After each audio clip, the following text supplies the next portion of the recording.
This is Mark Stewart answering the third page on the NRA's questionnaire, and I saved the best for last.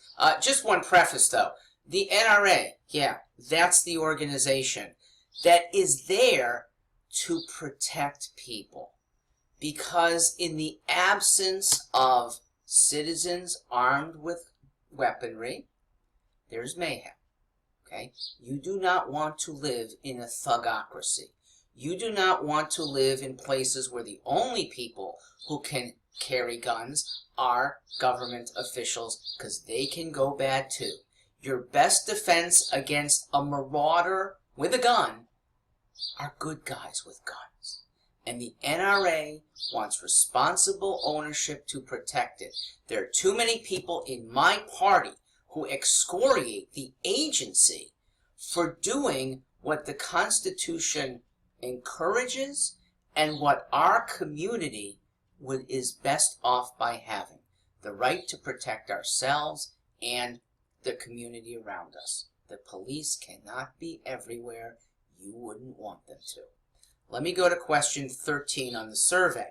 Which of the following statements best describes your position regarding issuance of Connecticut handgun permits, handgun carry permits? Answer B. I would support changing the current law to make it easier for law-abiding citizens to obtain a permit to carry a firearm. And I say that because even an ex-con deserves protection.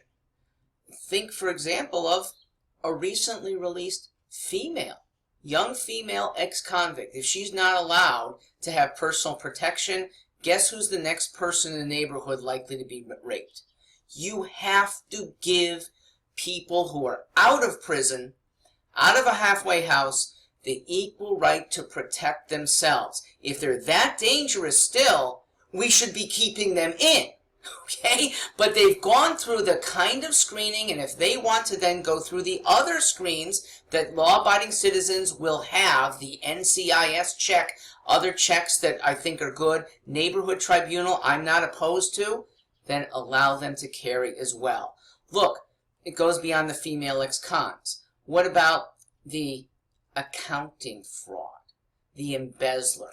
Never had an intent to use a weapon violently. Yes, there's a federal felony crime against him, maybe a state crime. A DUI person has no prior mayhem, violent tendencies. You can't remove their right to carry. Felony confiscations, even misdemeanor confiscations, deprive people of their rights and may encourage more mayhem against them. I think of the embezzler as in the 48 Hours movie, the Eddie Murphy character, okay? He's a scrounger, might have done a little bad deeds, but no violence. And here came, he'll use a gun responsibly. He will actually use a gun for deterrence to help future crimes get solved and really get bad guys get put away. All right, you've been waiting for this. Number 16, the Castle Doctrine. I support it fervently. A man's home is his castle.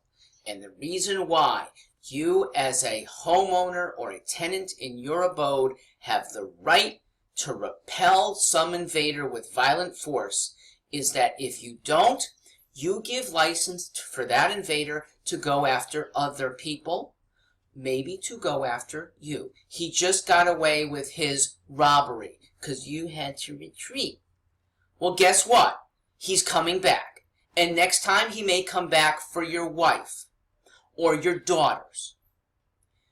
The person who is in your home uninvited carries the risk, not you. You shouldn't have to be on the defensive for discharging your weapon even if it kills him, because he is clearly over the line. He's been warned. There have been old-fashioned no trespassing signs. I like those.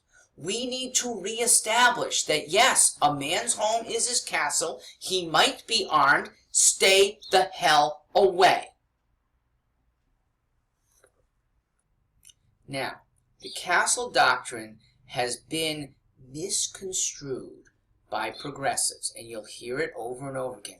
Ooh, but discharging your weapon in the home, the likely victim is a child, your innocent 4-year-old who's playing with a weapon. Please separate statistics from what really goes on. The accidental discharges by children playing with their parents' guns would be lessened if those parents could legally possess those guns. Some of those deaths have been playing with daddy's secretly hidden gun. It wasn't hidden all that well. Daddy can't openly carry or even have a gun because of some restriction. Or maybe dad is actually a drug dealer and had that weapon on him. Kid gets into it, and that's not an instance of a murder of a child. This is a self-inflicted because of carelessness in an urban, perhaps, environment. I'd like the lesson to come from our rural areas, where in the western U.S. it's pretty normal. Good number of rural Connecticut communities, it's normal to train kids well in firearm safety.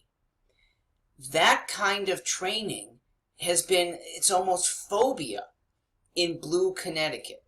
That deserves to change. The children and teens that we will train in good uses of weaponry become upstanding citizens and could someday save your life. I want to enhance that, but we start with the Castle Doctrine of saving your own life and keeping the predators away. I'm Mark Stewart. You can count on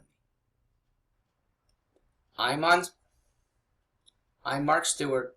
Please count on me to protect all amendments that we're entitled to. I'm Mark Stewart. You can count on me to protect you, the citizens, with all the amendments to which we are entitled.